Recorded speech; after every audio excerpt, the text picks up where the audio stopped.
We begin with 3 European Union states announcing formal recognition of a Palestinian state. There are Spain, Norway and Ireland, who would now officially join more than 140 countries which already recognize Palestine as a state. Spanish Prime Minister Pedro Sanchez says the historic decision is the only route to peace in the Middle East. He emphasized that the recognition of Palestine is not against anyone, least of all Israel, that Spain values and holds in high regard. A statement by the Norwegian Foreign Minister Espen Barth says the country has been one of the strongest advocates for a Palestinian state, and this recognition is a milestone in the relationship between Norway and Palestine. On the other hand, Irish Prime Minister Simon Harris indicated the move sends a strong signal to the world that there are practical actions to be taken to keep the hope and destination of a two-state solution alive. This decision has prompted Malta and Slovenia to take same step, although not immediately. Of the 27 members of the European Union, Sweden, Cyprus, Hungary, the Czech Republic, Poland, Slovakia, Romania and Bulgaria have already recognized Palestine as a state.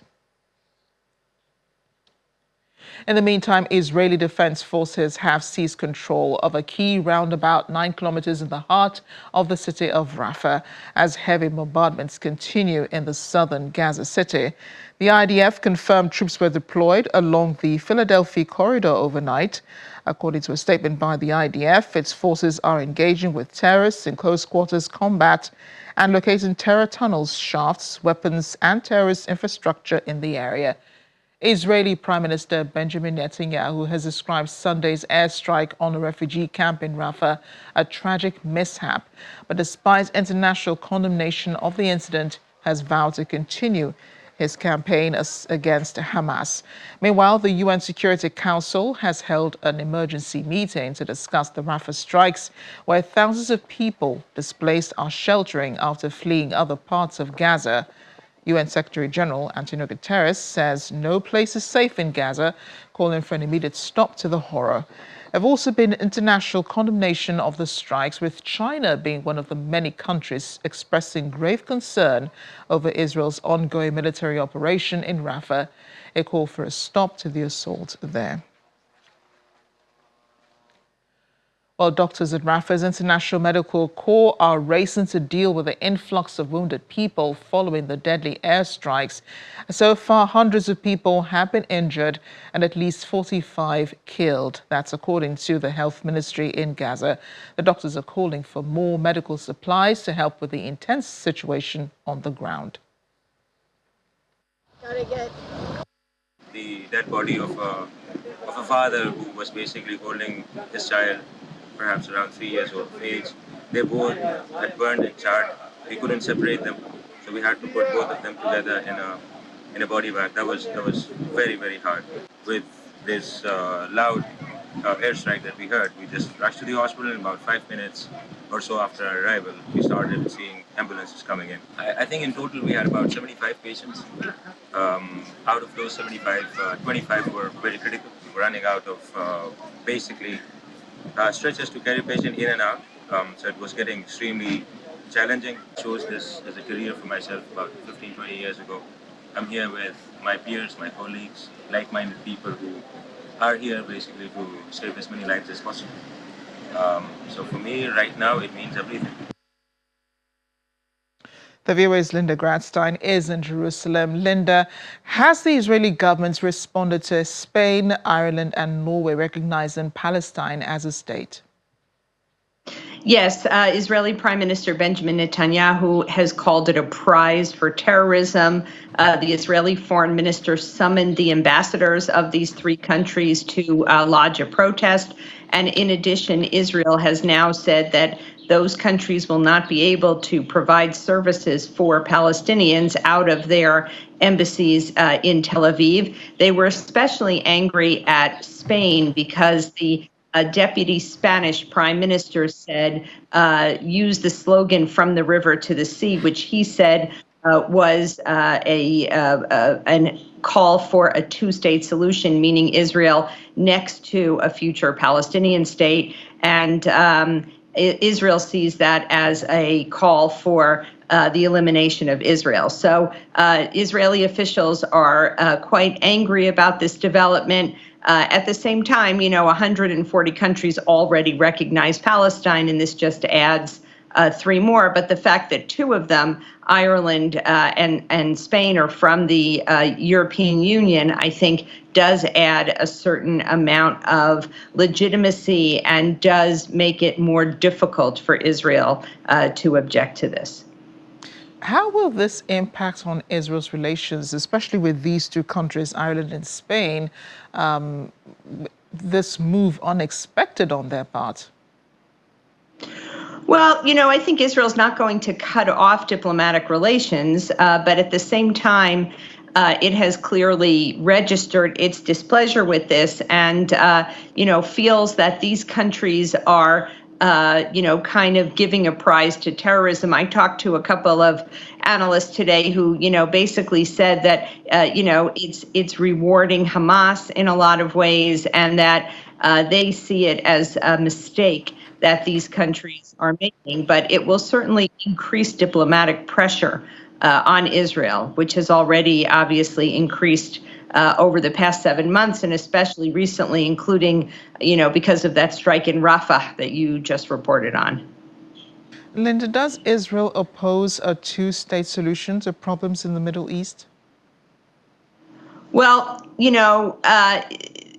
certainly this Israeli government seems to oppose a 2-state solution. I mean, in 2009, Prime Minister Netanyahu did say that he accepted the 2-state solution, and yet analysts say he has done everything possible to make it impossible. The fact that Jewish settlements have expanded in the West Bank, which is area that's meant to be for a Palestinian state, today there are 500,000 Israelis living in the West Bank, which some say make a Palestinian state impossible. And his coalition partners are several extremist parties which have called for not only expanding settlements in the West Bank, but building settlements in Gaza. That's not likely to happen. But the fact that they're even calling for that and have held rallies and things like that, calling for Israel to actually build settlements in Gaza. There were settlements in Gaza up until the Israeli withdrawal, and they're saying it's time for Israel to do that again. That's something, of course, that the international community and the United States would strongly oppose. Now, Prime Minister Benjamin Netanyahu's remark on the strike on the refugee camp in Rafah, the one in which 45 people were killed, it does sound a bit backhanded and a bit uninterested. He did say it was a tragic mishap. How does that resonate with Israelis back home? And then does he even care the impression that this makes on the international community?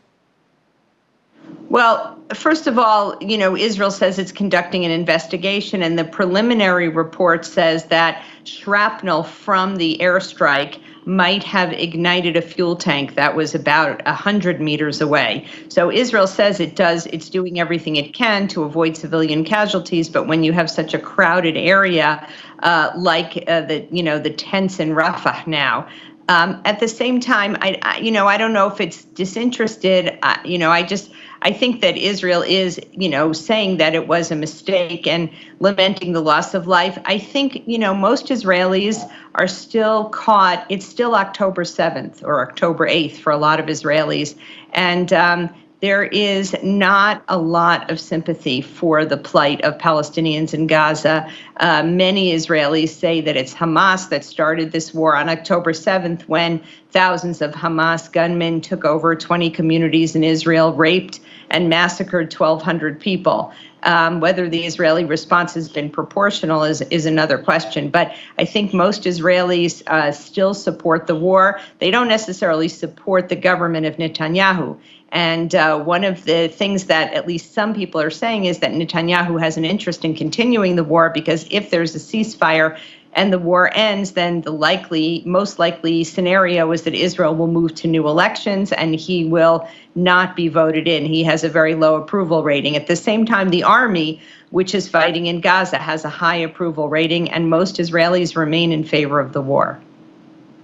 And the offensive in Rafah does continue despite international condemnation. Linda, how does Israel hope to reconcile its relations with members of the ICJ following this offensive? Well, I think, right now, Israelis are more concerned about trying to fight Hamas, trying to get rid of Hamas than the ICJ. I think there's a sense in Israel that the international community simply doesn't understand what's going on here, that Israel, is trying to defend itself, is trying to make sure that Hamas can no longer present a military threat. They say that Hamas is using civilians as human shields, hiding among the civilian population, and making it impossible for Israel to avoid civilian casualties. Israel says that these civilian casualties are certainly not deliberate. But at the same time, I think that Israel feels that no matter what they do, the international community will be against them. The death toll in Gaza, according to the Hamas affiliated health ministry, is now over 36,000, although Hamas does not distinguish between fighters and civilians.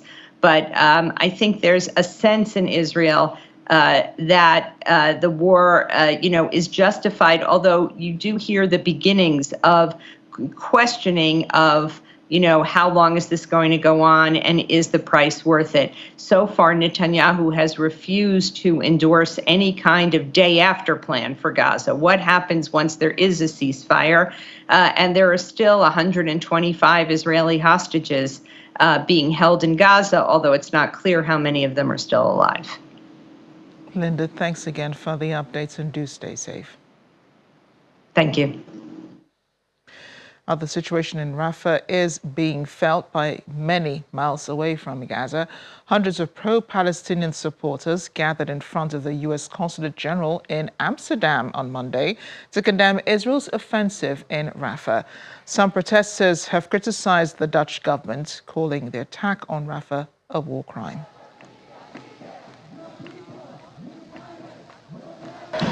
They are all complicit by supporting the genocide in Israel. They are complicit, and it is the German, the English, the US, and the Dutch government. We are one of the four very worst case policies concerning Palestine war crimes, the war crimes of Israel committing in Palestine. So, as a Dutch citizen, I'm very angry what my government is doing at this moment. Yesterday and the night before, Rafah was attacked by Israel. Rafah, the last place where the Gazans were thought to be safe and they could go there. They said, first, go to Rafah, it's safe, leave your homes. And the Palestinians went there, and the tents, and they were so much displaced, yet they were attacked again. People in refugee camps were attacked. This is unseen, this is forbidden, that's a war crime. For me, artists have to speak out because they are the free people, free mind people, and if they don't speak out, they are not real artists for me. So all the Dutch people have to speak out where they stand from, about freedom, and of course about Palestine. Well, still in Europe, in Paris this time, riot police clashed with dozens of pro-Palestinian supporters on Monday. They were rallying against Israel's actions also in Rafah. Police deployed stun grenades and tear gas to disperse the demonstrators. Some protesters held Palestinian flags, placards and banners while running away from smoke and gas. According to media reports, around 10,000 pro-Palestine activists flocked to the Place Saint-Augustin to show their solidarity with the Palestinian people. Well, hundreds of Senegalese have gathered in support of Palestine in Dakar for an event called the Peaceful March, which was organized by African Conflict Mediation, Management and Resolution. The Palestinian supporters marched across the capital city carrying flags and placards while chanting "Liberate Palestine." In recent months, Senegal's support for Palestine has intensified with the arrival of new leaders in the country, with President Bassirou Diomaye Faye and his Prime Minister Ousmane Sonko taking a stand against the war in Palestine. In Gaza. Fighting continues for the 8th month in Gaza after Hamas launched an unprecedented attack on southern Israel on October 7th.